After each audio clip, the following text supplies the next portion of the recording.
নতুন সরকার দায়িত্ব নিতে যাচ্ছে। আমি অগ্রিম নতুন সরকার অর্থাৎ বাংলাদেশ জাতীয়তাবাদী দলের চেয়ারপারসন তারেক রহমানের নেতৃত্বে যে নতুন সরকার হচ্ছে, এই সরকারকে আমি অভিনন্দন, শুভেচ্ছা, অগ্রিম অভিনন্দন, শুভেচ্ছা ও মোবারকবাদ জানাচ্ছি এবং ইনশাল্লাহ আশাবাদী যে নতুন সরকার তাদের সফলতা অর্জন করবে। আজকে আপনাদের সামনে আমরা কিছু বলতে চাই। আমরা লক্ষ্য করছি আমাদের ব্যবসা বাণিজ্য পবিত্র মাহে রমজান মাস আর 3-4 দিন পরে, কিন্তু আমরা লক্ষ্য করছি যে এই পবিত্র রমজান মাসকে কেন্দ্র করে অতীতের নাই কিছু কিছু ব্যবসায়ী দ্রব্যমূল্য যে ঊর্ধ্বগতির অবস্থা সৃষ্টি করেছে, এটি আমাদের জন্য, সাধারণ মানুষের জন্য অত্যন্ত কষ্টদায়ক এবং আমাদের ব্যবসায়ীদের জন্য এটা কল্যাণময় নয়।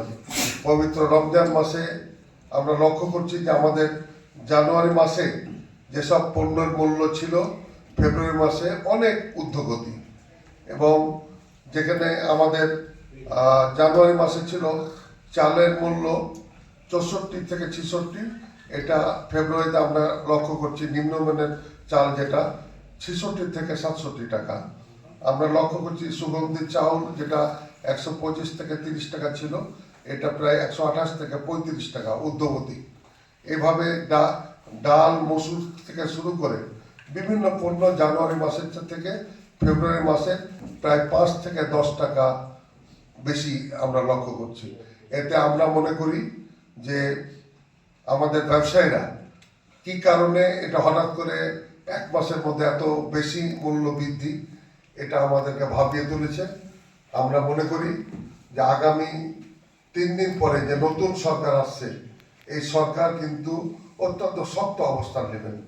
নতুন সরকারের প্রধানমন্ত্রী যিনি হতে যাচ্ছেন, তিনি পরিষ্কার বলেছেন আইন সবার জন্য, দলের লোক হোক বাইরের লোক হোক, আইন সবার জন্য।